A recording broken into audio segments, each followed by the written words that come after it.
haram.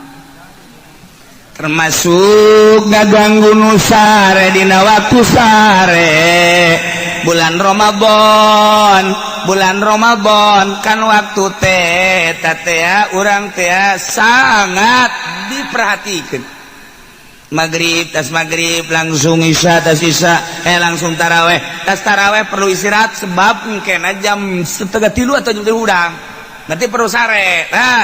Ngaji Qur'annya na awong-awongan saat batur istirahat haram lain mengajar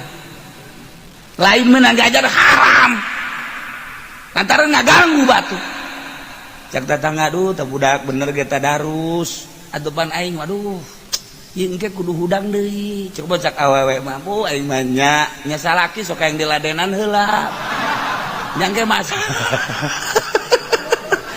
lebih berat awewe mah lebih berat. Masya Allah, ke jam 2 kudu hudang masak. Aja tak gandeng bae di masjid baca Quran. Haram eta kos itu teh. Masya Allah ya waktu-waktu teu meunang. Naila wa idza quri'al Qur'anu fastami'u lah. Keur carita khutbah di mana-mana dibacakeun khutbah.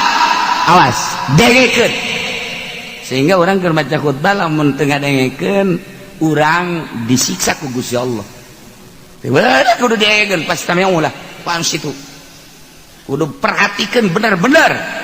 Ulah-ulah ngobrol keur khutbah ieu, ulah-ulah ngobrol. Cak-cakan isyarah make ieu bae ta make jemari make curug. Haram. Dengekeun.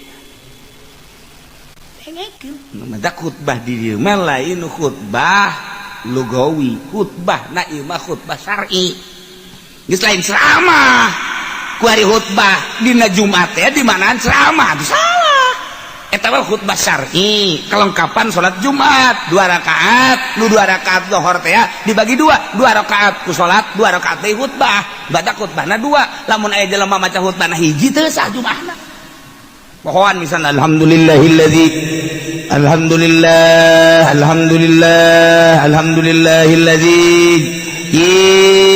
tajalla wa ala ahmaduhu al-yamin ayati wal ala ashkuruhu syukran wa fi'an wal bala atubu ilayhi min kulli masyatin qala wa fi'ana asyhadu an la ilaha illallah wa anna muhammadan terus a'udzu billahi minasyaitonir beres ngan sahiji doa maju Allahumma ighfir lil mu'minina wal mu'minat wal muslimin wal muslimat Jumat teh sah kudu 2 khutbah sebab gak ganti sholat zohor 4 rakaat tu 2 jadi sholat tu 2 jadi khutbah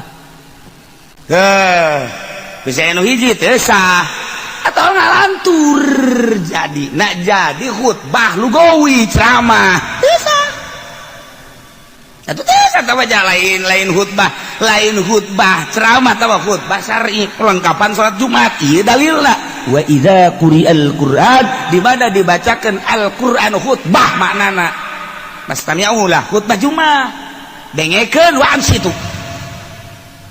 nengleng teh cicing sebab ieu mah salat maknana khutbah eta maknana salat maknana eta salat das lamun dibacakan saudara-saudara sekalian hari ini adalah hari kemerdekaan 17 Agustus dengan demikian marilah kita baru Agustus dibawa ke masjid tolol budak deh sakitu ana mah geus teu masalah lah maka kita tingkatkan KB keluarga berencana ya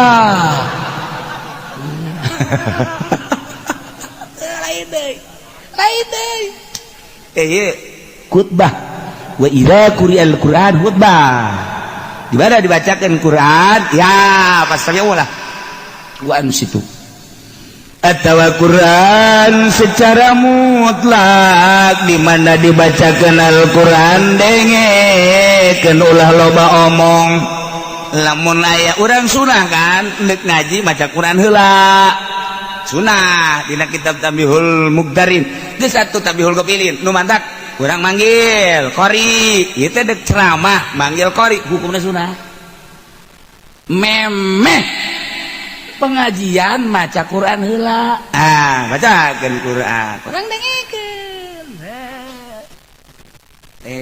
nu patali jeung pengajian patali jeung pengajian ieu teh deuk pengajianana muludan oh berarti wa ma arsalnaka geus ledeg da marsalna.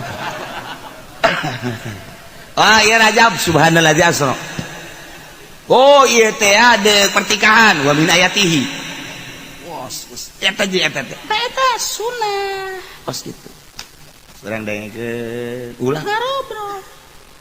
Dengekeun ieu teh kan mukjizat. Masyaallah lamun mukjizat geus dibacakeun haji urang ngalantur berarti urang kahijab antara urang jeung mukjizat.